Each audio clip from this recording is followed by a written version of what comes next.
moving on, though, because there's so much to discuss, so many things that I happen to be interested in. One of them is protecting children.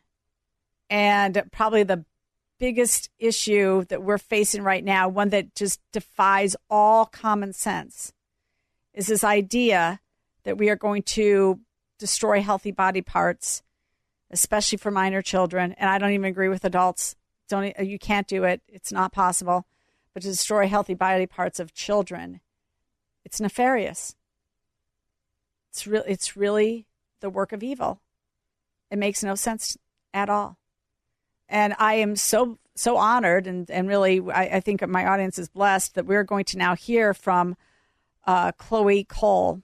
Ricky Schlott wrote a very good New York Post article back a couple of years ago. It was titled, "I Literally Lost Organs, Why Detransition Teens Regret Changing Genders." And he starts out describing Chloe's situation. He said, this is her quote, "I was failed by the system. I literally lost organs." And then he writes, Mr. Schlott, when Chloe was 12 years old, she decided she was transgender. At 13, she came out to her parents. That same year, she was put on puberty blockers and prescribed testosterone. At 15, she underwent a double mastectomy. Let me read that again. At 15, she underwent a double mastectomy. Less than a year later, she realized she'd made a mistake, all by the time she was 16 years old. Now 17, Chloe is one of a growing cohort called detransitioners, those who seek to reverse a gender transition, often after realizing they actually do identify with their biological sex. Tragically, many will struggle for the rest of their lives with the irreversible medical consequences of a decision they made as minors. "I can't stay quiet," said Chloe. "I need to do something about this and to share my own cautionary tale." And so we're so happy to have her on with us on this program. Chloe, thank you so much. Thanks for coming on to The Real Story to tell us what's up. Yeah, thank you guys so much for having me. I'm 20 now, and a lot has happened since the writing of that article. Well, I have to say, you're the same age as my daughter. And the years, the whole COVID years, all of that was very, very difficult. I understand teenage years being difficult. I also happen to have 5 children, and I understand you are the youngest of 5 children. And my daughter is the youngest of 5 children. And so I'm thinking about all of this and saying to myself, wow, how does this happen? And I mean, I think really that's where I want to go to. I want to know, how did this happen? Given all that you had an intact family, you had older siblings. It's really hard for most people to understand that you were led down this path. Right. So before I transitioned, I was the youngest of 5 kids, right? So I've got 2 older brothers and 2 older sisters. So I took a lot of influence from both sexes, from my sisters, my brothers, my mom and dad. And I was kind of in between on being, like a stereotypical girly girl, and being a tomboy. I loved playing dress up and with dolls and with makeup with my older sisters. And I also liked playing with my older brothers, like toy trucks and train sets and Legos. Playing video games with them. And the older I got, the more I just tended to associate more with the boys my age and their interests. And I started to notice that I didn't really fit in a whole lot with the other girls around me, which eventually started to become a little bit of an insecurity of mine. And I started to feel like there might have been something wrong with me. And at around roughly the same time, I was starting to go into puberty. I was about 8 or 9 years old when my breasts started to develop. So I was very, very conscious of my body throughout a good amount of my childhood because I started developing so young. Mm-hmm. And there were a lot of moments during my later childhood and my pre-adolescence where I started to wonder, what's it like to be a boy? It seems to be so much easier, and boys just seem to be so much happier. Maybe life would just have been better if I were born as a boy. Wow. And so then, in this article, it continues to say that essentially you got hooked into an Instagram account, and then you started to be exposed to a lot of the LGBT content? Yeah, so I got my first smartphone, I think just before my 12th birthday, before my 7th grade year of middle school. Mm-hmm. And I mainly used Instagram, and a lot of the content that I was being exposed to on there were just related to like my own personal interests pertaining to like art and video games and drawing on the computer and stuff. And a lot of kids in those online communities were people who identified with a part of the LGBT. It was just a very common subject of discussion in those communities for whatever reason. And what interested me the most was these people who called themselves like transgender or these different like gender labels, because there was nothing that I had really known about before. It wasn't anything that I was learning about in school. So it was something that was very new to me. And I took both like an intellectual interest in it as well as like a personal interest, because I really felt like I just related so much to these kids and their feelings around like their bodies and the discomfort that comes with going through puberty and some of the awkwardness of just being like an adolescent teen girl and a tomboy.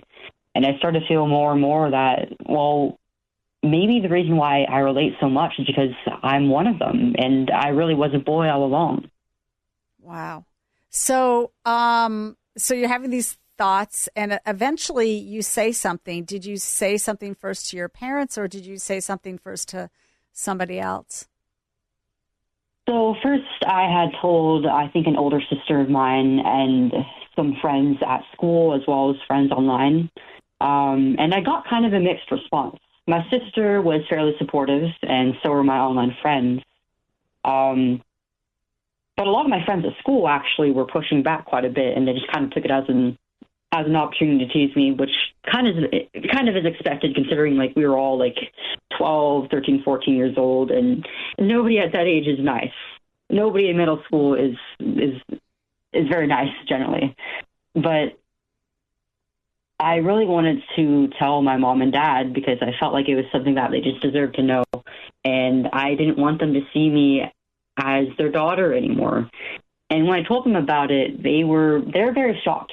I mean, nobody really expects to have to deal with this within their own family, right? Nobody expects it to be their own child. And so they wanted to help me through this, but they weren't really sure how. So they turned to the help of psychological experts.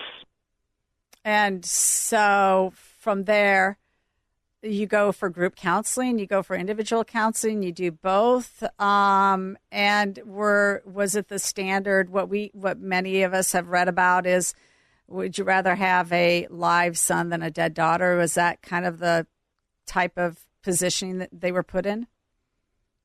Yeah, I ended up seeing a therapist in individual counseling, which my mom and dad were not allowed to partake in. They were not allowed to partake in with me, and they were not allowed to be in the room with me during these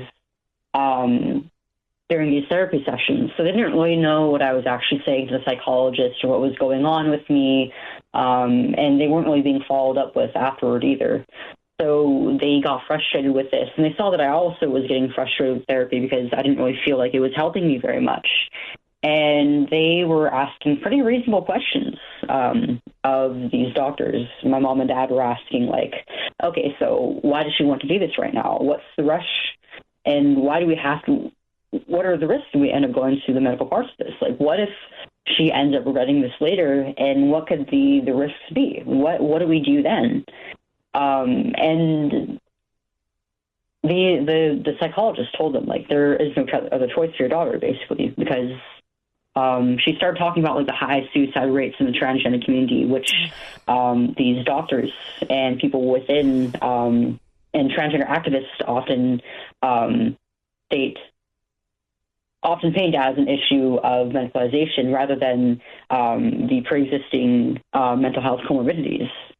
And they basically convinced my mom and dad that, like, it was going to be a matter of life or death for me if I wasn't allowed to transition medically at a young age.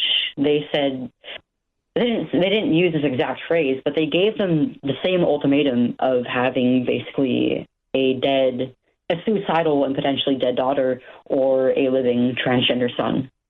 Which, I mean, I think that my mom and dad were absolutely coerced into it.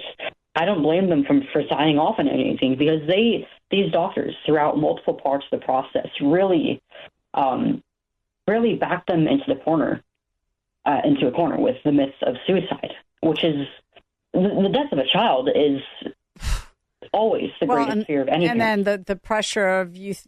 Of anybody thinking that they caused it at the end. Okay, hey, Chloe, we're going to take a short break. We got to take a commercial break. We'll be right back because there's so many more questions that need to be answered, and I appreciate you holding on. Thank you. Now, more of The Real Story with your host, Jeannie Ives.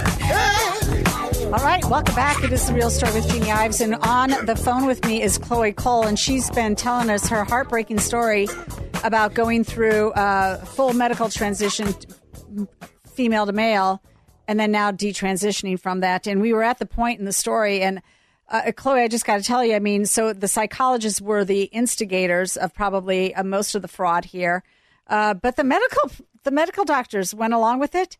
The surgeons went along with it. The people who are supposed to do no harm went along with it all.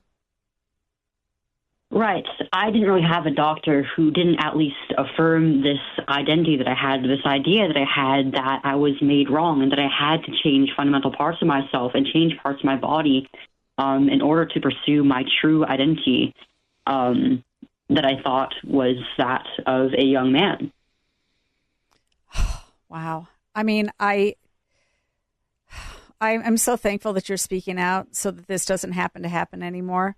But other influencers and supporters of the transition, how did your school approach it? So, right, that's one of the biggest concerns right now in regards to the gender issue.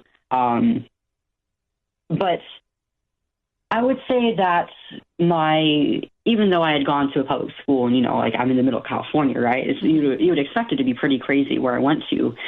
But it wasn't really quite a part of my story. At school, I started socially and medically transitioning when I was still in my 8th grade year, although I didn't really tell a whole lot of my peers or my classmates about it. So they were just kind of like confusingly watching on the sidelines and not really aware of what was actually going on.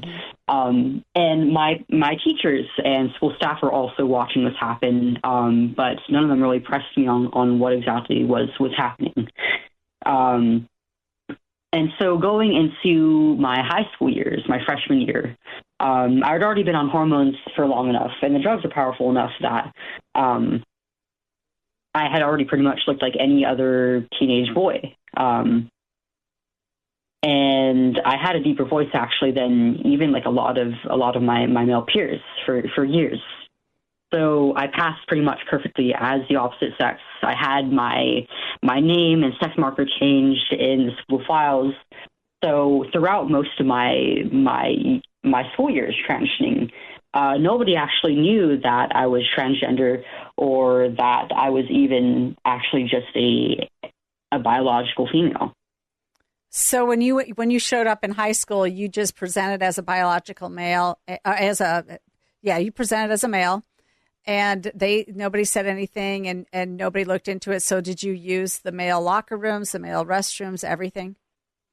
Yes. And did you compete on male teams? Yeah, I was using the male locker room and restroom facilities. And nobody really questioned it because I had the outward appearance of a young male, but it could have been it was a potentially dangerous thing, for the school staff to be allowing me to do, because it didn't change the fact that I still was a biological female, with, my parts intact. If any other male students knew, I could have potentially, have gotten hurt or assaulted while in their spaces. And when it came to sports, I didn't participate in any sports during this time because I actually had the understanding that I wouldn't be able to fairly participate in either, because I couldn't participate with the on the boys teams, because I never, no matter whether or not I was on hormones or not, I just would not be able to compete on the level that they would. And with the other girls, I would have an unfair advantage to them because I was on testosterone. I was on a literal performance-enhancing drug, so I would have been disqualified anyways. So if anything, I would say that in that sense, transitioning potentially had taken educational opportunities away from me. So I don't think this is really a political issue. This is just an issue of do no harm, and and actually, you can't change genders. You just can't. You can't. So the question now becomes, what are we supposed to be doing in the political realm? And I'm not talking about politics necessarily. I'm talking about public policy wise. What are we supposed to expect? I mean, you've got a number of states, like the state of Illinois, that essentially has adopted that you can socially transition a child in K through 12 education without even telling the parents. That's wrong. You've got them supporting gender transition surgeries, not necessarily for minors yet, but it will happen, using taxpayer funds. You've got full support of the entire, at least in the state of Illinois, of the entire political ruling class here on transitioning children and having them compete on opposite sports teams, using opposite sex bathrooms, you name it. And so how do you feel about all this as somebody who has gone through it and seen the light of children? I mean, these are children. You were a child and you grew out of it, as do most girls. Most girls grow out of it. 90% of them grow out of their gender dysphoria by the age of 18. Right. I mean, unfortunately, this has become a very highly politicized issue within the past decade. But at its core, this is not about politics. This is about children and young men and women who are being taken advantage of. This is about families being hurt and ripped apart in the process of their child's transition, and parents having their rights taken from them. This is about entire institutions, especially healthcare and education, being overrun by this radical ideology. And even though there really is only one party that is pushing this, the Democrats, of course, if you look at the polls, even in some of the most democratic of states, in California, there were polls done in the Bay Area, actually, on how people feel about different parts of this issue, the protection of women's sports, the protection of parental rights and notification in schools, and of the transitioning of children. And on both sides of the aisle, both people who were Democratic and Republican leaning mostly disagreed with the medical transitioning of children, of parents' rights being ignored by schools, and of the infiltration of girls and women's sports by male athletes.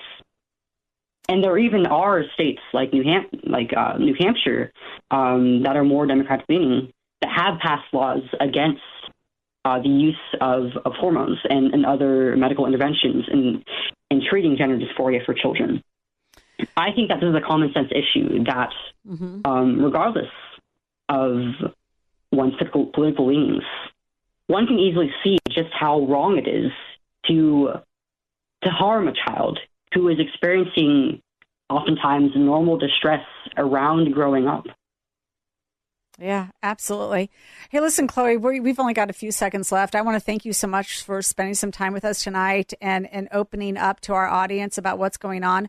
And we'd love to have you in Illinois to speak out about this issue, because certainly we are ground zero for that, given that Lurie Children's Hospital performs these types of transgender surgeries. I want to tell you how much we appreciate you and all that you're doing to end this crisis. I'm from California, so I absolutely understand how it is. And I'm thankful again for you guys having me on the show. All right. Thank you so much.